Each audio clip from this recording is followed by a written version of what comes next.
I detta avsnitt av Rematch möter vi den populära ukrainska StarCraft 2-stjärnan White Draw. Dignitas manager Newman, Rakakas Greikan och Magnus Dronar Jonsson gästar studion för att prata pengar och managers inom e-sport. Dessutom tittar vi närmare på e-sportens rankingsystem.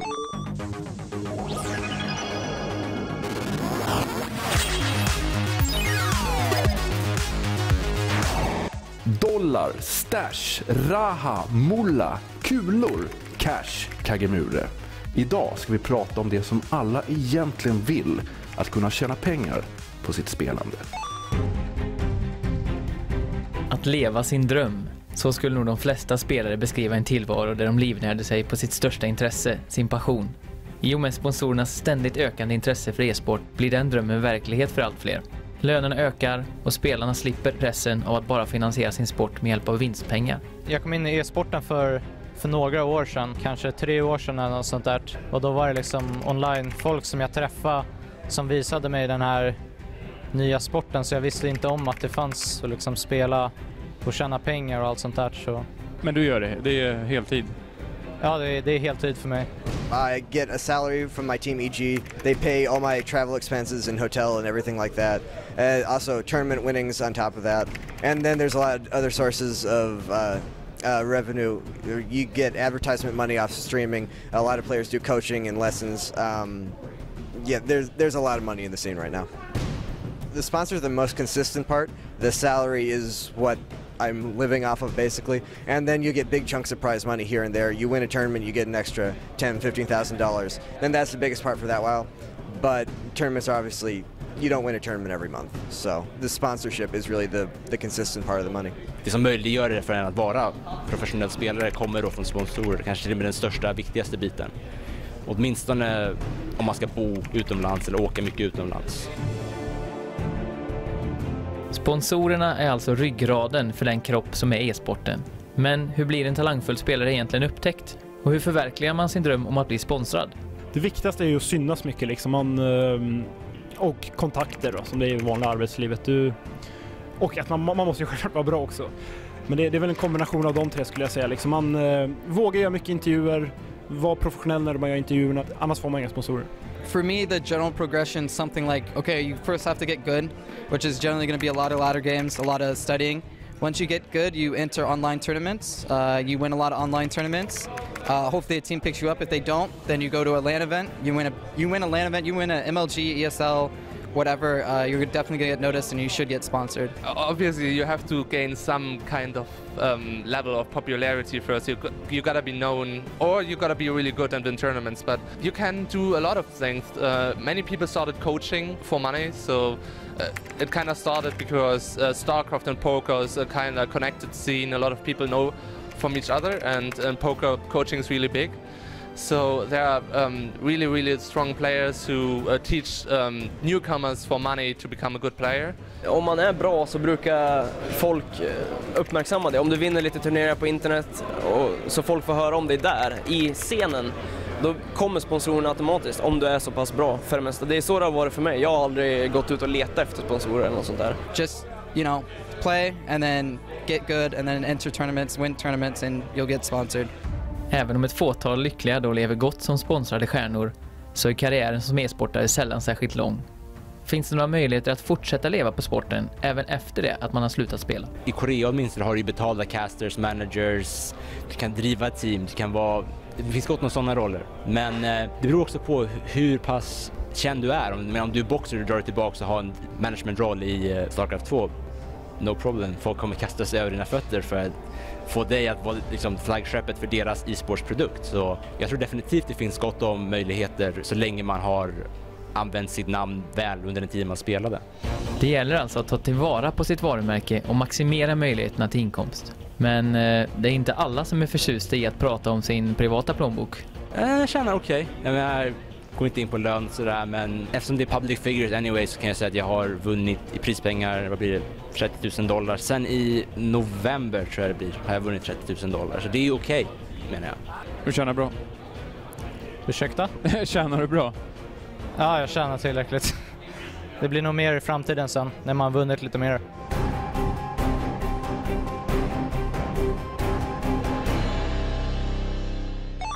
Välkomna ska ni vara. Välkommen Fredrik, välkommen Thomas och välkommen Magnus Dronar Jonsson. E-sport, pengar, chansen att göra sig miljarder på sitt spelande.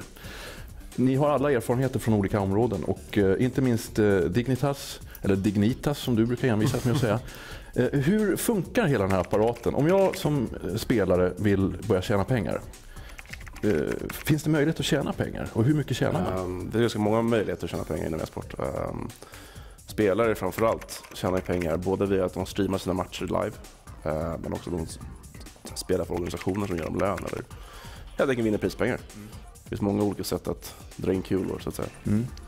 Men hur mycket pengar handlar det om då? För att när man liksom ser på det utifrån så känns det som de här killarna, de gräver ju guld alltså. De flesta bra spelare har någon sorts grundnivå de ligger på med lön och inkomster från streaming och liknande. Sen toppar det ju när de vinner turneringar. Så att, jag tror bra spelare kan bli allt mellan liksom 400-500 000 på ett år. Du har ju egen erfarenhet, Thomas, av att ha varit lite manager och så. Hur funkar systemet i ett lag? Och när det handlar om pengar, är det du som står för det som manager? Eller hur funkar utbetalningar? Vem bestämmer löner och sånt här? Vanligtvis har en organisation ett par sponsorer, 4-5 stycken, som man cashar in ifrån. Och sedan så är det managerns roll egentligen att bestämma vilken spelare i de olika lagen, vad de ska ha för lön och hur mycket prispengar de ska få när de väl vinner en turnering. För oftast delar organisationen och spelaren på prispengarna. Och det är väl lite så det funkar egentligen. Det är inte svårare än så. Idra pratar i reportaget om att han coachar andra och tjänar bra med pengar på det. Hur mycket kan en kille som han dra in på det? Idra drar väl in cirka $300 per timme skulle jag säga. Det är hans pris i alla fall. Hur gör han då? Flyger han ut till folk i nöd? Han är också den bäst betalda tror jag av alla spelare just för att han är känd för att vara analytisk, taktiker. Han har sin egen stream och allting sånt. Så att han är väldigt känd för att göra, alltså vara en duktig spelare på att lära upp andra. Men lär han upp vem som helst gå till honom och bara säga du hjälp mig? Liksom. Ja, om du pyntar upp de här $300 eller vad det nu är så absolut. Och då coachar han dig medan du spelar och berättar vad du gör fel och vad du gör rätt och liksom vad du bör tänka på och sådana saker. Jag vet att Dronar, du jobbar mycket med tanken kring en riksorganisation i e-sport och så vidare. Kommer ni kunna hjälpa spelare på just sådana delar, att hur man tjänar pengar och hur man blir väl omhändertagen och sånt i sporten? Tanken är väl att det som vi anser att e-sporten idag saknar, det är ett ordentligt föreningsliv. Och om du tittar på de etablerade sporterna idag som fotboll till exempel, så är allting uppbyggt i föreningar. Och där har föreningen sponsorer och då kommer in pengar den vägen. Men vårt huvudfokus ligger inte på att hjälpa proffsen tjäna pengar. Det gör de ju redan av sig själva idag. Utan vårt fokus ligger på att få upp fler personer så att de kan bli proffs senare, utan att bygga upp den här föreningen helt enkelt. Men fortfarande, om jag som en vanlig spelare vill bli professionell, hur mycket kan jag tjäna? Vad kan jag räkna med? Hur mycket pengar handlar det om? Alltså det är ju lite överdrivet siffrorna man pratar om tror jag. Utan de flesta proffsspelarna har ju en vanlig lön i grunden. Alltså ingen stor lön utan kanske McDonalds-nivå, jag vet inte. Ganska lågt. Men vinner du mycket turneringar så liksom spär det på. Då kan du tjäna upp liksom 400-500 000 per år. Men det gäller ju att du vinner. Vinner du inte så är du inte rik direkt, utan du kan få det precis att gå runt. Och från en organisations sida, hur får ni pengar för att betala spelare? Hur funkar hela den där cykeln? Det är sponsorer som är den största inkomsten för organisationerna. Men också, vi tjänar också pengar på det som konsulttjänster och liknande. Andra företag som vill komma in i e-sporten, komma in i gaming framförallt. Men också, vi har börjat sälja merchandise som det heter. T-shirtar, tröjor och liknande. Man har ju några organisationer som tar in finansiering bara för att gå runt. Det är några stycken som har tagit in riskkapital bara för att bli stora snabbt helt enkelt. Oftast går det ganska dåligt för dem efter ett tag. Eftersom de spenderar alldeles för mycket pengar i början och sen har de inga pengar kvar och då måste de lägga ner helt enkelt. Så det är väl både bra och dåligt för e-sporten, för de kommer in och liksom ökar löner, ökar prispengar ett tag och sen sjunker det ner igen. Det är så. Det här med att hjälpa en spelare att bli bra och hjälpa en spelare kanske börja tjäna mer pengar. Vad är det hur funkar det där? Du har varit manager Du har kanske varit inne och snuddat på manageryrket. Hur funkar det? Vilka lag var du manager för till exempel? Ja, alltså manager. Jag jobbade först för ett lag som heter MTV. Vi var bland annat i Dallas och spelade Counter-Strike och sen senare hjälpte till med NIP och var i Kina och spelade med dem bland annat. Och man kan väl säga att spelarna sköter, i alla fall nu för tiden, ganska mycket sitt eget taktiska spel och liksom utvecklingen av laget, medan att managern har en mer tillbakadragen roll där de hjälper till runt omkring, ser till så att hotell är bokade, ser till så att spelarna inte behöver tänka på någonting annat än själva spelet.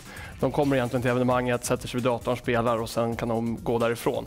För det skedde någon förändring under gång, va? Det var så att lagkaptenens roll blev mer framträdande än managerns kanske? Ja, precis. Jag tror att framförallt i Counter-Strike så har det blivit en spelare i varje lag som har blivit lagkapten och tagit hand om, ska man säga, spelmässiga. Tidigare för några år sedan så var det många coacher vid sidan av som stod bakom, hejade på och var involverade i taktiska, men det ser vi inte så mycket av idag. Hur många professionella spelare finns det i Sverige och i världen då, ungefär? Det är ganska svårt att säga, tror jag. I Sverige skulle jag uppskatta att det finns 25 spelare ungefär som har lön och liksom sponsorer och allt som kommer omkring. Sen i världen är det ju riktigt svårt att säga. Jag vet inte vad du säger, Newman, kanske 200?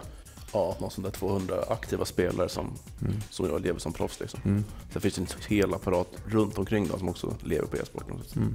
Och då är man ju jätteintresserad. Vem tjänar mest? Också svårt att svara på. Jag tror att Slayers Boxer, Starcraft 2, eller vad säger jag, Starcraft Brood War-legenden tjänar absolut mest. Men han har ju sitt eget lag också som heter Slayers och som egna sponsorer och sådana saker. Annars finns det väl, ja, det är svårt att säga. Ja, det är väldigt svårt att säga. I Sverige kanske man kan säga att det är någon av Starcraft 2-spelarna, antar jag. Ja. Jag skulle tro det. Tack så mycket, mina herrar. En kille som tjänar rätt bra pengar och reser världen över och spelar Starcraft 2. Han är omtyckt, han är lite äldre än alla andra. Därför går han under smeknamnet Grandpa Toss. Jag pratar om ukrainaren White Raw. Det är ont om folkkära e-sportare. De flesta spelarna får kämpa hårt för att leva på sitt spelande och pressen på de unga stjärnorna är intensiv. Alexej White Raw Krypnik är annorlunda. 30-åringen är gift och har aldrig långt till ett leende. Han är hela Starcraft 2-världens farfar och han bryr sig. Men hur kommer det sig egentligen att han kallar sig för White Raw? When I start to play, we have a team in my city white. Because white is a good color and I love Egyptian mythology. You know, Riot's god of sun. In my city it's sun, it's like beach city. We love summer, go to swimming in Black Sea, and so I chose White Riot. I just use it after so long time because I love white color and Riot still it's like sun and mythology, so that's why. Eftersom han är uppväxt i Ukraina ärar White Raw förstås sitt arv och intresserar sig för schack. Tillsammans med en stark vilja att ständigt testa sina gränser var det en av anledningarna till att han etablerade sig på e-sportscenen. I like RTS game because, you know, it's like chess. Yeah, chess. After some big tournament in my country, I want to play with best players, Euro players, after ball players. It's like drugs for me. I must always play with best players and show my skill, choose something new and best my score.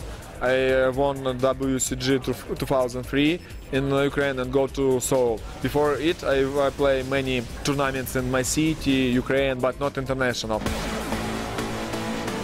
I begynnelsen av 2000-talet började White Raws potential på den internationella scenen att synas. Och numera är han en ivrig förespråkare för e-sporten, mån om att ge den ett ordentligt erkännande i samhället. After 2003, I regularly coming to Europe tournaments, world tournaments and many competition and still play because I think cybersport it's just more than computer game. It's like real sport, but not many people now love it, say, because you spend many time near computer or something like that. But if you have time go to swimming pool or sport club, it's okay. It's like standard work, and you can enjoy your normal life. Att njuta av livet och luta sig tillbaks tycks vara något av ett motto för The Beast from the East, som inte heller snålar med vänliga ord om Sverige som e-sportsnation. all in totals Sweden StarCraft 2, StarCraft, Warcraft 3, Counter-Strike, very best players in the world. It's always all tournaments we can see Swedish flag in top position, and of course it's very good for Sweden. Sweden players, that's one of best concurrent in Europe.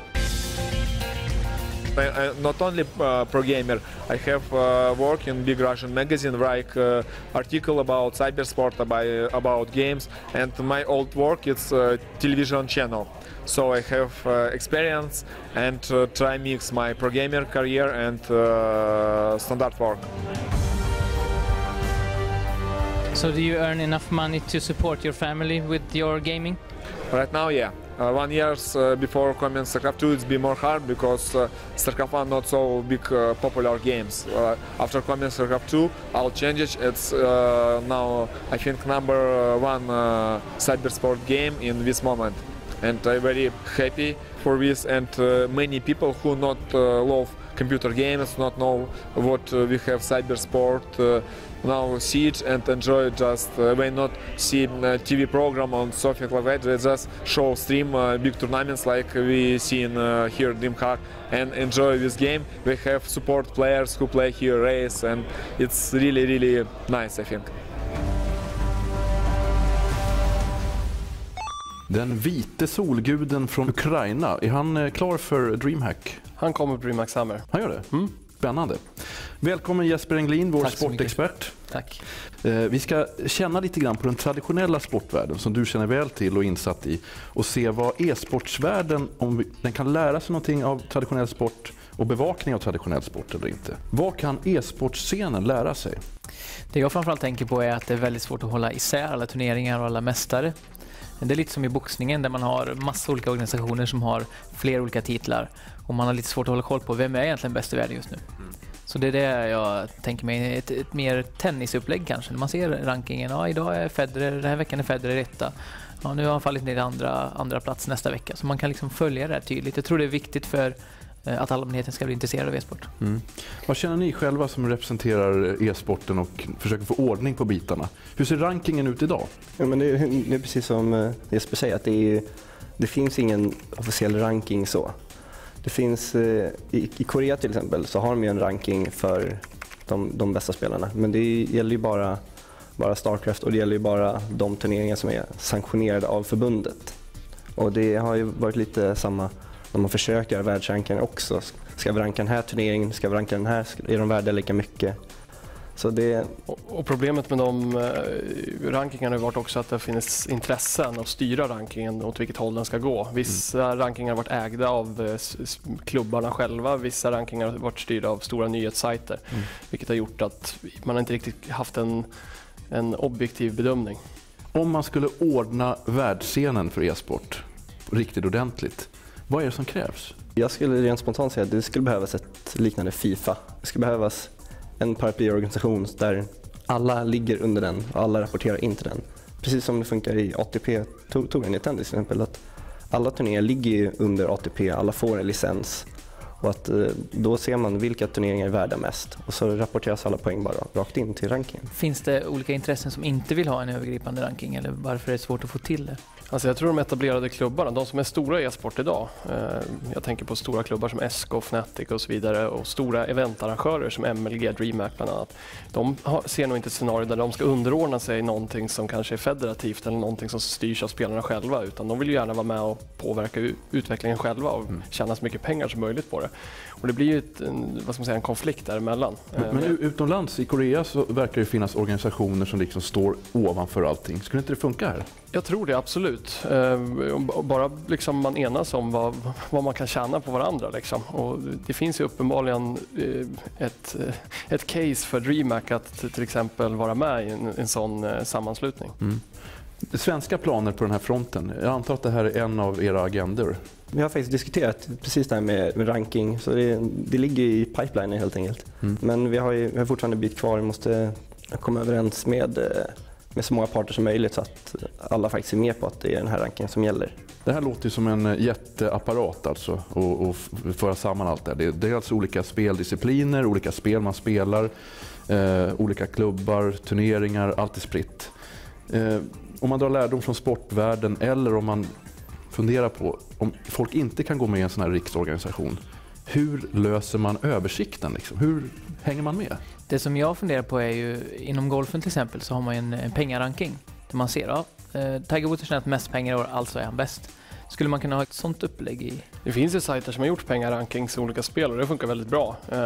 Problematiken där är väl att kanske de turneringarna med mest prispengar inte alltid är mest prestigefyllda eller vad ska man säga, mest bombastiska evenemang. Så att online-turneringar blir viktade väldigt högt i förhållande till vad det faktiskt är. Och lite sådana saker. Man måste också ranka turneringar lite efter hur bra spelare är i turneringen. Och det finns andra liksom, faktorer som måste vara med i ett rankingtänk. Tack så mycket mina herrar för att ni kom hit. I nästa program kommer vi fortsätta att fördjupa oss i e-sportens vidunderliga värld. Missa oss inte då, för då ser ni bland annat det här.